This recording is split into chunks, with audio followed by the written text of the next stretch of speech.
CEO ini dicium oleh istrinya yang sedang mabuk. Keesokan harinya dia bangun lambat. Semua karyawannya berdiskusi tentang kali pertama CEO pergi kerja lambat selama 8 tahun ini. Semuanya mengira yakin dia sudah mencintai seseorang. Ketika sapaan, CEO melihat bibir Mok-Mok, ingat tentang adegan kemarin. Dia berniat menghapuskan mulut untuk dia. Tapi Mok-Mok malu sehingga menghapus diri. CEO yang tegang itu mengambil secangkir susu dan meminum semuanya.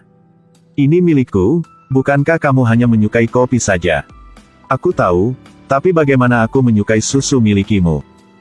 Kemudian CEO mengantar Mok-Mok ke perusahaan. Mengeluarkan sebuah cincin untuknya. Mok-Mok melihat itu berharga tinggi sehingga tak mau menerima. Tapi CEO menjelas bahwa itu hanya diperlukan untuk pernikahan palsu saja. Selanjutnya dia memegang tangan Mok-Mok dan memakaikannya untuknya.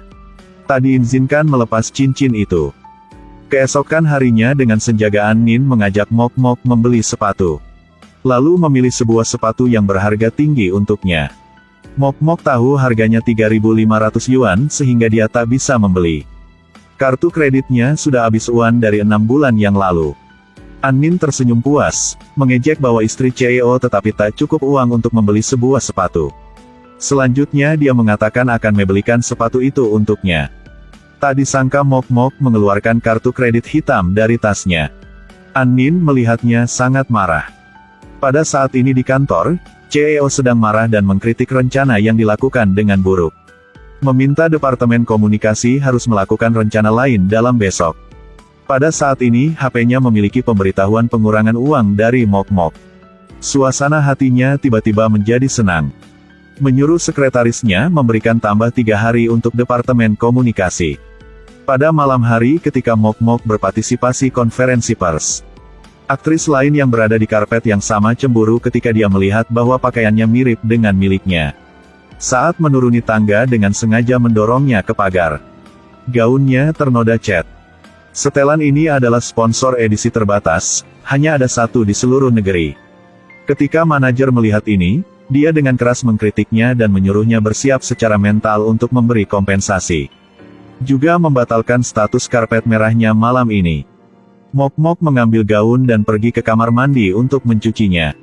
Pada saat ini sahabatnya menelepon. Berkata bahwa temannya memiliki gaun yang sama. Tak disangka orang itu CEO. Mengapa tak berkata kepadaku? Bukankah kamu sangat sibuk?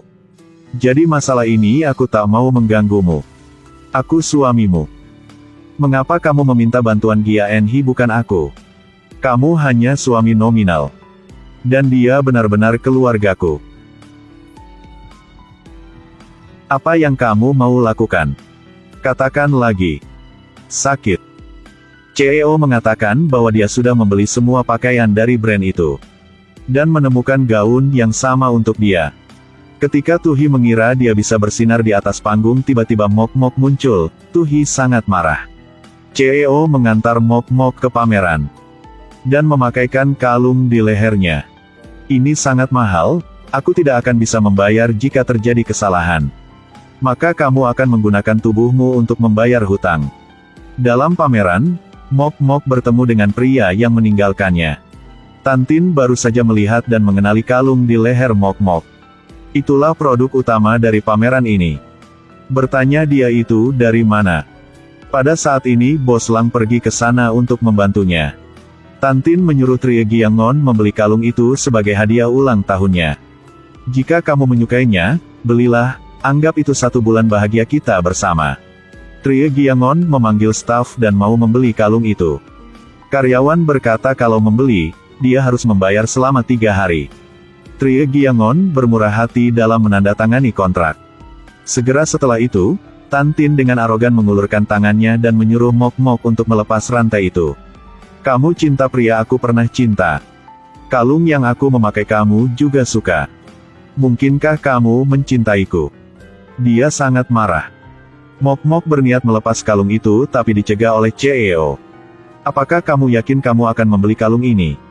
Trie Giangon yang sombong masih ingin memprovokasi.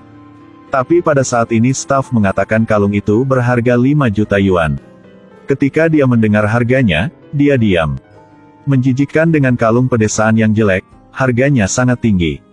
Tetapi staf mengatakan kepadanya bahwa ini adalah harga yang ditawarkan oleh Langti. Baru saat itulah dia menyadari pria yang berdiri di samping mantan kekasihnya. Keduanya dengan cepat berbalik, tiba-tiba dipanggil kembali oleh Presiden. Trie Giangon bertanya harus melakukan apa baru saja dilepaskan. Bos Lang mendorong Mok Mok ke depan dan meminta Trie Giangon meminta maaf kepadanya di depan semua orang. Maaf kepada Halem. Saya bisa memikir tentang bantu Anda membeli kalung ini.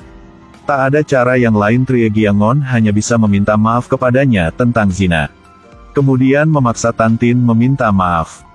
Mok Mok menjadi marah dan pergi setelah mendengar kata-kata maaf dari keduanya. Bos Lang merobek kwitansinya di depan mereka. Nantinya saya tak mau keduanya muncul di depan dia lagi. Karena mau menjadi terkenal, Mok Mok dengan sengaja mengungkapkan berita dia berkencan dengan CEO Langti. CEO juga membuat akun untuk membantunya.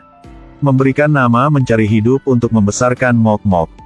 Mok Mok melihat nama ini segera meminta dia ganti namanya. Tapi CEO menyuruh hal ini sangat diperlukan. Berita baru saja dilebarkan sudah menjadi hot. Semuanya mengira siapa Mok Mok. Dengan cepat akun CEO sudah dimasukkan top cari.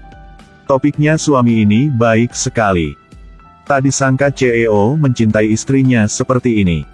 Hari itu hari ulang tahun Mok Mok dan CEO. Keduanya berjanji makan malam bersama untuk merayakan ulang tahun. Di sisi ini Anin sudah bersiap sebuah kejutan khusus untuk CEO. Dengan sengaja berpura mabuk untuk bertemu dia.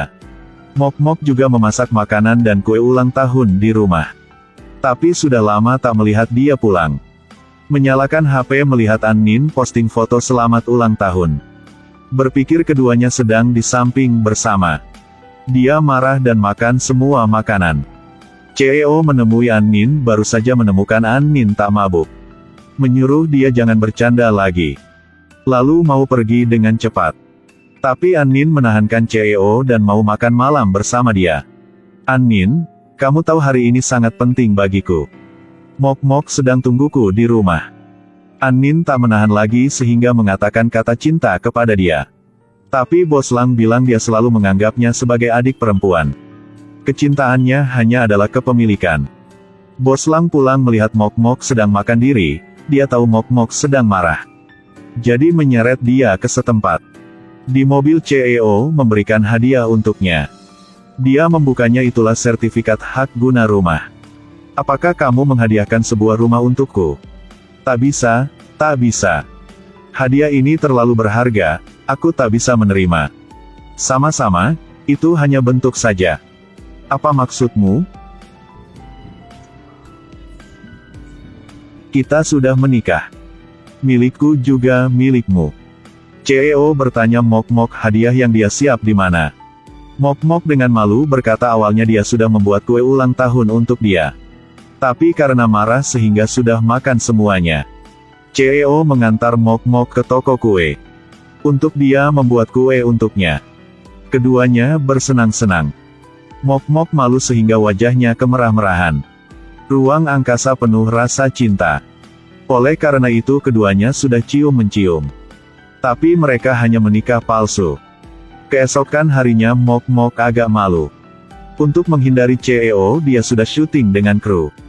Tak disangka ketika membuka pintu kamar lihat seekor anjing.